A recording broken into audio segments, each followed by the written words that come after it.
Hi everyone, Morten Aastad here. Welcome to my channel and welcome to another edition of what? So your fourth album then? But before we get started, if you please click like and subscribe, that really helps my channel. Today's band is the Beta Band. Beta Band started in Scotland and it started in the town of St. Andrews. The core members in the beginning were Steve Mason and Gordon Anderson. The band formed in 1996. They got together and played, even though they did not really get along very well, apparently. So we get to 1997 and they have recorded their first EP. Uh, this EP was released when Gordon Anderson left the band. This was due to ill health. He would soon go on, though, to start recording on his own under the name Lone Pigeon. However, the new members were included into the band and they continued recording two more EPs. The first EP was Champion Versions, came out in 1997. The Patty Patty Sound in 1998, followed by Los Amigos del Beta Bandidos in 1998. These three EPs garnered a lot of attention. The critics loved them, and they garnered a cult following. In this period, they also got the attention of a record company, and the record company signed them with the intention of releasing these EPs more broadly, and finally releasing all three EPs in album form. And this is where a lot of us were introduced to the Beta Band when they released the three EPs in 1998, September. Now, a lot of people around my age will probably have been introduced to the band through the movie High Fidelity. In High Fidelity, the wonderful John Cusack has a moment of professional genius in between all the other problems he's going through in the movie in the record store, and he says to one of the other guys, "I will now sell 5 copies of the three EPs by the Beta Band," and he puts on "Dry the Rain." And one of the customers comments, "Oh, this is really good." Yeah, we know. And that was my introduction. And since I saw that film about 10 times in the cinema in Sydney that year, for various reasons, that song really stuck to me. And I think I got the soundtrack before I got the three EPs. And it looks like this. So a lot of you will probably have seen this. It's just wonderful. And it is the cover art, which I think also won a prize, is a combination of the three EPs. Here we go. I urge you to take a listen to this. This is just an amazing record. Quite a thick booklet as well. It would be if they decided to include the art of all three EPs. I'm the daddy now.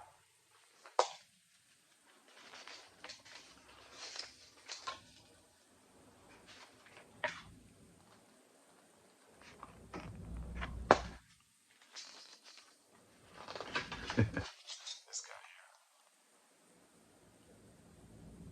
This was, of course, before cultural appropriation became a thing.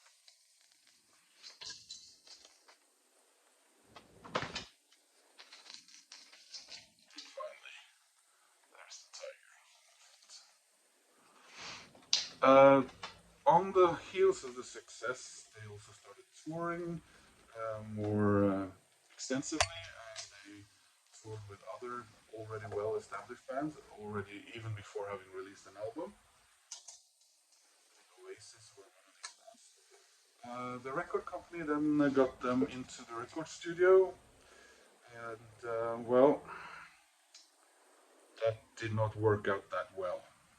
They did not work together well on this, and there were a lot of inner conflicts. They signed to the Parlophone. They had already signed to the Parlophone with Regal. That apparently did not. It was not the best communication between the band and the record company, from what I read. The first album, just called The Beta Band, was stylistically more diverse. It was looser and not so concise, maybe, as what people had heard on these three EPs. I remember a lot of people who heard the three EPs album thought that this was like I said, was an album. And the critics, when they got wind of the band, I don't know, well, maybe not wind of, but the band went out and said that they thought their record was, well, they announced their disdain, but Mason called it fucking awful. And the critics and the media then responded and decided to agree with them, and they basically mauled the album. And it fared very, did not do well at all. And this is the record. I love the cover art. Now this this was obviously not my first beta band record. The three EPs were, but this I was discouraged from buying this by all the bad criticism of it, which it turns out was a bit of a mistake. This was my last beta album. I bought the second album, I really liked it, and then the third, and then I went back and bought this one much later at the used record or bookshop. And I don't dislike it. I think it's pretty cool. The band then get into the studio and record a double A-side single, um, which was called, I wrote it down here somewhere, sorry about that, you, To You Alone and a Sequencer. And this fared much better with the critics and sold good, well apparently. And then they went on a hiatus. Mason recorded his second EP as King Biscuit Time. After this, they get back together again in 2001, and they get a warm reception with their second proper album, Hot Shots 2. Here we go. So this is when things fall into place. They sell well. The critics love them. Everything seems to be hunky dory once more. And they go on tour, headline act in smaller venues, and warming up for Radiohead. It's less experimental.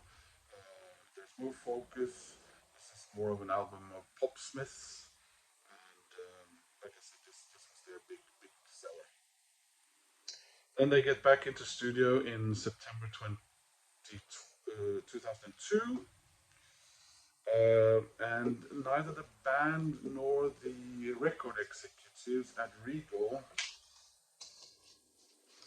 initially like what they hear. It is, I think it's remixed by an outside person. The album is released in April of 2004, and very soon after that, in August 2004, they announced on their website that due to them not really getting along, not getting along with the record company, and being 1.2 million pounds in debt with the record company, they decided to disband. And they go on a farewell tour, and they play their very last concert in Edinburgh on December 5th, 2004. And that unfortunately was the end of the Beta Band. They did work and put in some work with the best of album and best of album film, the best of the Beta Band music, and the best of Beta Band film. So both the CD and DVD that came out in 2005. And that was all she wrote. That was the end of the Beta Band, which I remember I was happy to hear that because I really liked them. Their last album, Heroes to Zeros, which at first confused me because I thought it was an album by the band Ash. So it sounded very similar to something they'd released, the album art. I thought was really good. Um, I could not understand why the critics didn't like it.